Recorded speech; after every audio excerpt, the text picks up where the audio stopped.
Right. We are Crimson, makers of Crimson Ace for our module production process and pipeline. So we'll go around the room and whose role is who. So I'm James Neville, Scrum Master and leader of the group. I'm Ben. I am doing the level design and visual aspects of the game. I'm Oliver. I'm also on level design. I'm Charlie and I was part of the development for the enemy AI. I'm Ethan and I was part of development for Familiar Immersion. Cool. So we'll just talk about everything that sort of went on. So I think the first main thing is to talk about like how we arrived at our original plan. So I think the first thing we want to talk about, Ben, is like how we were going to do neo-noir style, and why did we arrive at doing a classic sort of gang beast simple style instead. Do you want to take that? Sure. So the neo-noir style would have been good, but it had its own caveats, and like the dark theme could have worked, but like it would be kind of hard to land. So we sort of had to like tweak it so it's more accessible to different audiences. And, Yeah, we found that it was a specific type of humour that we were going to try and do, and we didn't really have a method of achieving that. I think the other thing we sort of decided quite a while at the start was we wanted to have it sort of being a platformer and with parkour, and I remember somewhat immediately shutting that down because having I remember saying something along the lines of physics was going to be way too much to add to the mix, with some people only just sort of getting used to Unreal and stuff like that. So yeah, like I said, what inspired this idea, I think, is a good way to sort of. No, like the idea that we've landed at now. So Crimson Ace is a sort of comedy shooter with ragdoll physics. How did we arrive there? What inspired it? Maybe Into the Spider-Verse, or like the one character in the detective character, I forgot his name. Spider Noir or something like that. That whole character of like a bumbling like detective character. That was funny to me. Yeah, I remember. That was great. Yeah, I remember we were talking about sort of having the game have detective elements, and we sort of scrapped all of them, and we just sort of stuck with the detective because I think the contrast between a detective drunk was still something quite funny. Yeah. I think early on in the project we kept looking at games like Tabs and Gang Beast and Goat Simulator, for example, and they're great for they're great for like having that just sort of comedy style with ragdolls. I think that was a big impact on our game.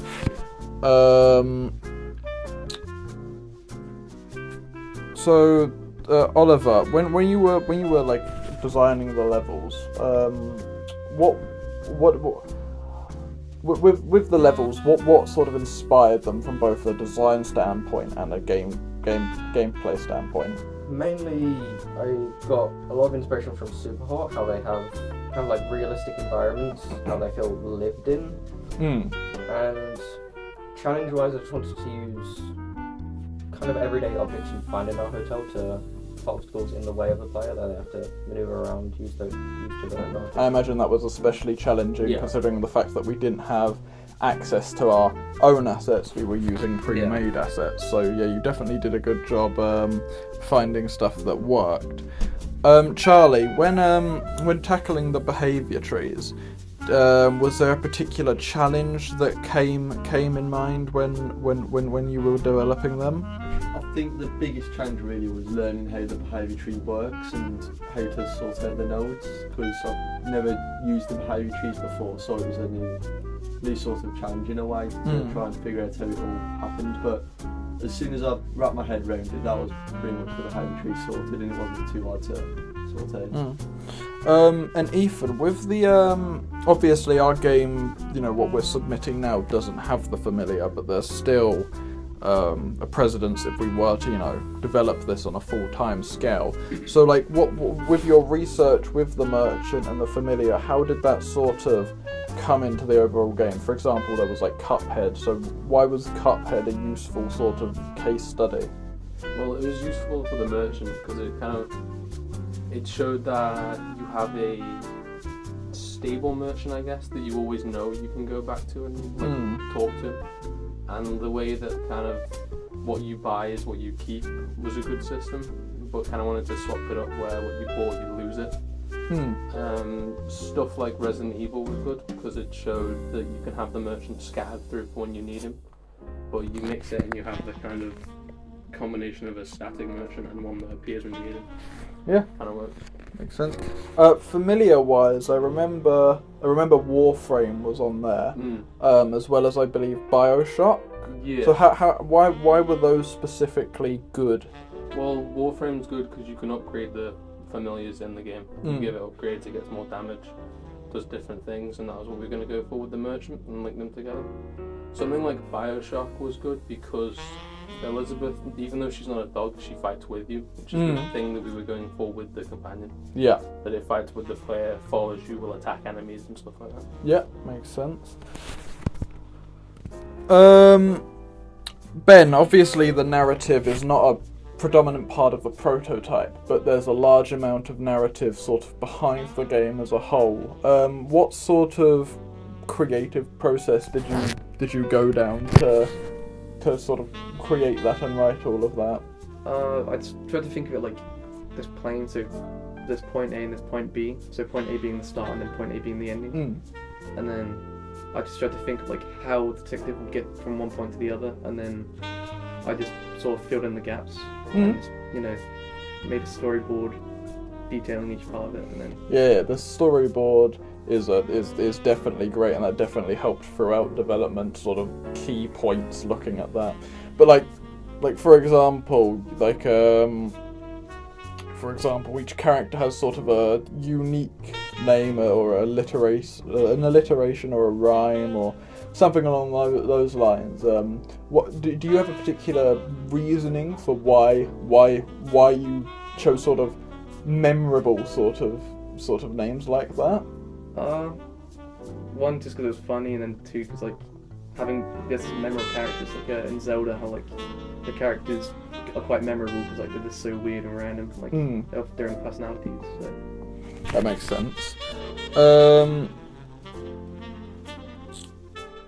So in general, this is more one for me, is like the VFX, right? So the main two are sort of similar in nature. And of course we've got the simple blood splatter that we introduced right at the end. But the main two are the explosion charge up and the explosion end.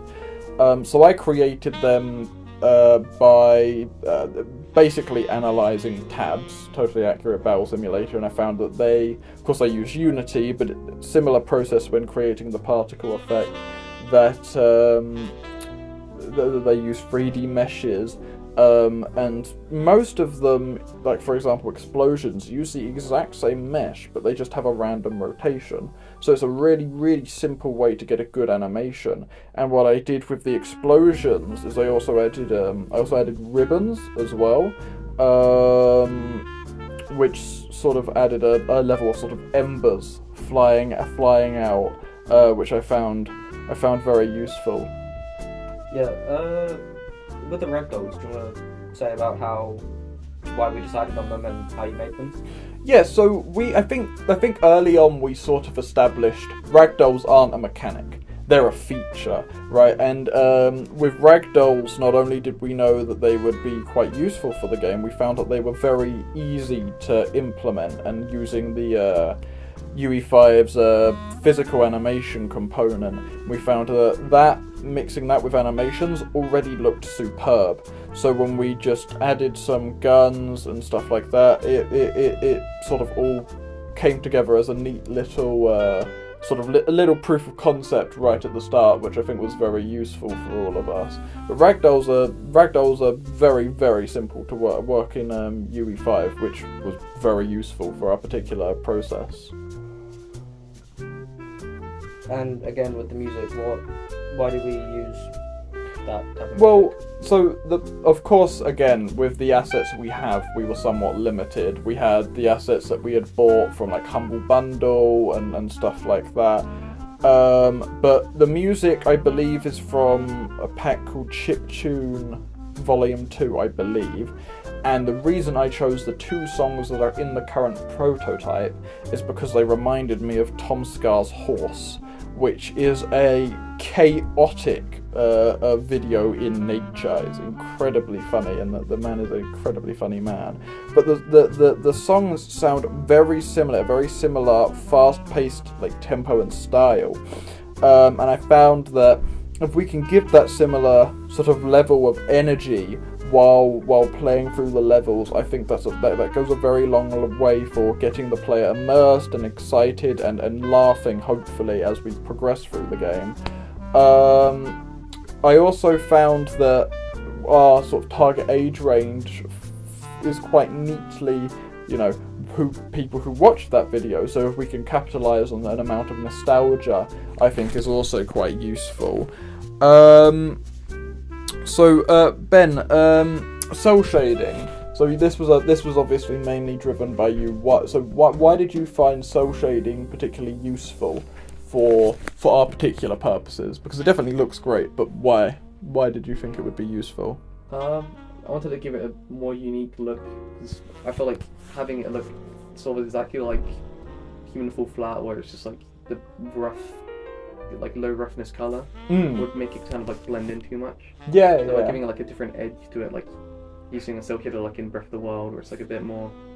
Yeah, a level of pop out more. Yeah, a level of uniqueness. No, definitely. Oliver, obviously, the levels we went through, they went through quite a lot of alterations. Can you describe, some of the alterations? Why were they necessary? Well, I mean, at the start, I designed the levels without seeing how the enemies work. So after initially seeing how they worked, I had to redesign some of the levels to fit how the behavior trees worked. So yeah. During QA, I remember we also found that a lot of people really struggled with we found a lot of people struggled with level 4.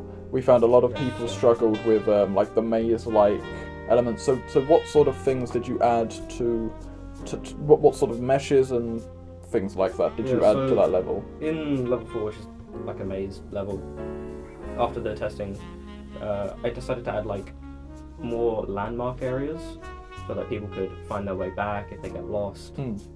Just recognizable places so they can find where they're going. And Ben, the menu, right? We obviously found that the menu was really good when we were coming to a close of this project. Why did you design it the way you did? It's very nice and it's got a 3D scene behind it rendered. Why did you design it that way? I wanted to sort of play into the story, so like it's sort of the beginning bit before you actually start off the story. Sets the immediate scene sort of thing. Yes, it sort of like sets a tone, makes it so you know what's coming up, and it sort of contextualizes as well, like what's about to happen as well. It's lying against a bin, drink, and then he gets up and then walks across the street, and it's like it starts the game basically. Well, I definitely think that was like useful because currently the prototype doesn't have a ton of narrative. Currently our game doesn't have like a ton of narrative, so having that little like start and then end I think is quite useful. The music specifically, it's got like some jazz in the background. Why did you choose that? I just felt like it would fit the scene a bit. I just put that kind of like a homage to like old detective like. Well, yeah, our shows character, where I think how old did we say he was roughly? He was in his like 40s. He was in his wasn't it? 40s, and like the time period sort of like supposed Yeah, to be it a bit kind of older, but, like, yeah. also It still meshes young. roughly Yeah. quite nicely together. Yeah, so I think another mechanic we scrapped was like the super hot style weapon swap. Like, we really wanted to have each enemy drop weapons that the player could sort of use throughout, and we found that, well, the merchant was sort of a forefront idea that we really wanted, wasn't it? And it didn't. One, the idea didn't work, and two, we didn't really have the enemies necessary because we only have the melee enemy to. It doesn't really give the player much to sort of work with. We don't really have that many variations, so I think we scrapped that somewhat early on, didn't we? Yeah. Going back to like how the character is meant to be drunk. This is kind of like, I think, that everyone. When we did our pitch, we kind of got for some feedback about how alcoholism isn't great. Yeah, definitely. So yeah, I remember doing research like straight after that pitch, and I found that in this country, if you have like referenced alcoholism, it's a pretty surefire way to, at minimum, usually get a PEGI 16.